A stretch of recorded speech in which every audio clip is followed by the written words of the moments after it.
Hello friends, I am Dr. Madhukar Jadhav, Professor, Department of Civil Engineering, Sanjeevani College of Engineering, Kopargaon. In this lecture, I am going to discuss regarding prismatic compass part 1. Content of this lecture: Introduction to compass, types of meridian, types of compass and temporary adjustment of prismatic compass. So, I will discuss this one by one. So, compass surveying. Compass surveying is the branch of surveying in which the position of an object is located using angular measurements determined by a compass and linear measurements by using chain or tape. The name prismatic compass is given to it because it essentially consists of prism which is used for taking observations more accurately. Compass surveying is used in the following circumstances. First one, if the area to be surveyed is large, chain surveying is not adapted for surveying, rather compass surveying is employed in such areas. Second one, if the plot for surveying has numerous obstacles and undulations which prevents the chaining, then we have to do the compass surveying without any difficulty. And the third one, if there is a time limit for surveying, compass surveying is usually adopted because with compass surveying we can do the surveying with a speedy work. Next one, important thing in prismatic compass or in compass surveying is regarding meridian.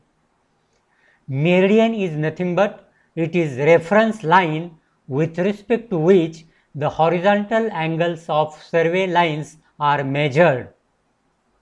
There are 4 types of meridians. First one is called as true meridian, second one is magnetic meridian, third one is arbitrary meridian, and fourth one is the grid meridian. So, we will see these one by one. First of all, true meridian. The line or plane passing through the geographical north and south pole and any point on the surface of earth is known as true meridian, or the line which passes through the true north and true south pole is called as true meridian. True meridian attestation is constant. True meridian passing through different points on the earth's surface are not parallel, but they are converging towards the pole.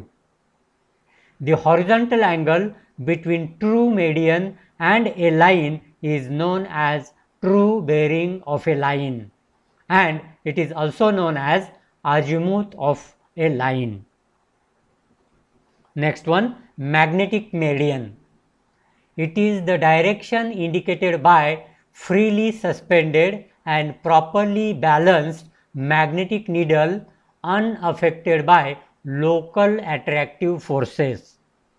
The location of magnetic pole is constantly changes, and hence the direction of magnetic meridian also changes.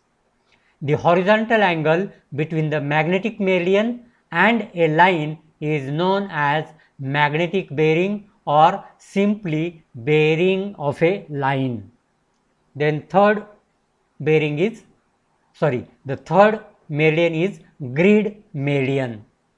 Sometimes for preparing a map, state agencies assume several lines parallel to the true meridian for a particular zone. These lines termed as grid lines, and the central line is known as grid meridian. The bearing of the line with respect to grid meridian is known as the grid bearing of the line. And fourth meridian is arbitrary median. In case of small survey work or in places where true meridian or magnetic meridian cannot be determined, then any direction of a prominent object is taken as a reference direction called as arbitrary median, and the bearing measured with respect to that object is known as arbitrary bearing of that particular line or object. Next one, types of compass. There are two main types of compass. One is called as prismatic compass and second one is called as surveyor's compass. A prismatic compass is a navigation and surveying instrument which is extensively used to find out the bearing and included angles of the traverse. The compass calculates bearing of lines and respect to magnetic needle.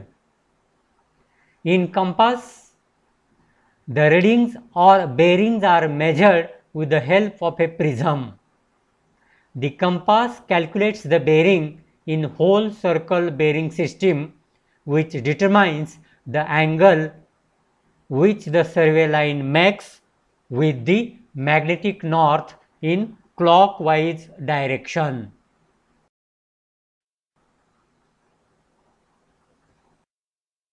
So, this is the prismatic compass and this is the cross section of a prismatic compass. The important parts of the prismatic compass are magnetic needle, pivot point, then graduated disc, silt, horsehairs, mirrors, refracting prism, eye vane, focusing stud, dark sunglasses, box, glass cover, lifting pin, then brake pin, lifting lever and support to the tripod. So, see, this is the bottom of the prismatic compass. At the bottom there is a support. With the help of this we can fix up this prismatic compass to the tripod stand. Above this there is a pivot point. On the top of the pivot point this is magnetic needle, and to the magnetic needle this is the graduated circle on which readings are marked. So, this is the circular box, and at the top of the circular box there is a glass cover. Here there is a prism and here there is a object vane at the center of which there is a horse hair.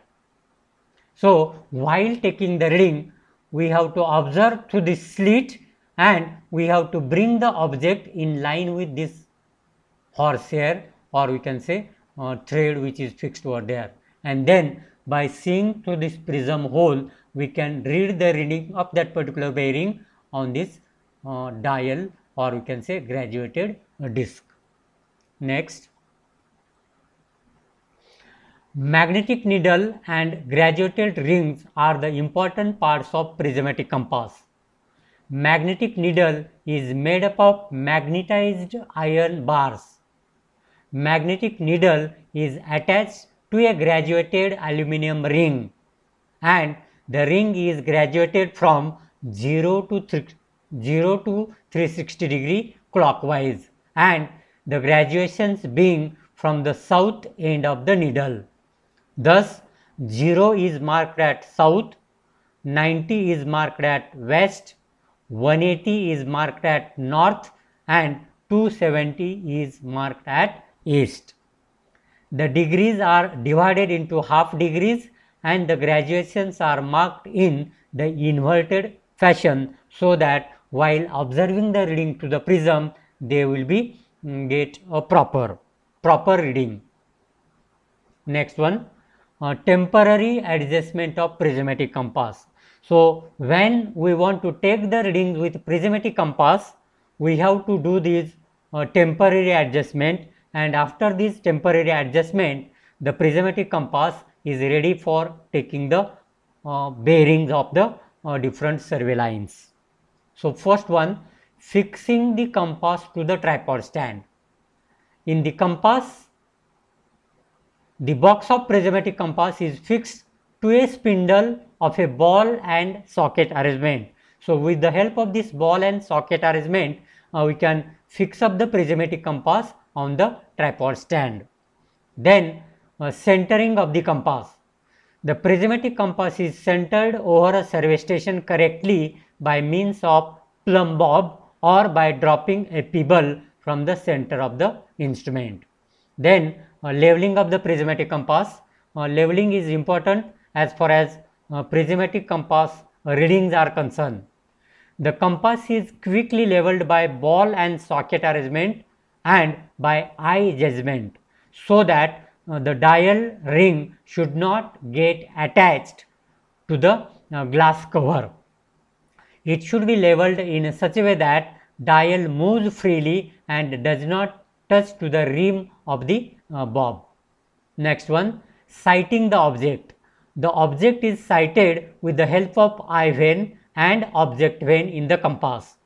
The surveyor views through the eye vane and rotates the compass box until the ranging rod at a station is bisected. And finally, observation of bearing. After sighting the object correctly, the bearing of the survey line are noted through prism, at which the line of sight and object cuts the image of the graduation on the dial. Next one, difference between prismatic compass and the surveyor's compass. So, there are 6 differences. First one, the needle is of edge bar type and also act as an index in case of surveyor's compass, while in prismatic compass the needle is broad needle type but does not act as an index. Second one, the graduated ring is attached to the box and not to the needle in case of surveyor's compass, but in prismatic compass the graduated ring is attached with the needle. Next one, the graduations are in quadrantal bearing system having 0 degree to 90 degree in case of surveyor's compass, while in case of prismatic compass the graduations are in whole circle bearing system having 0 degree to 360 degrees. Next comparison is, the reading are taken directly by seeing through the top of the glass in case of surveyor's compass, while in case of prismatic compass readings are taken with the help of prism provided at the eye slit or eye vane.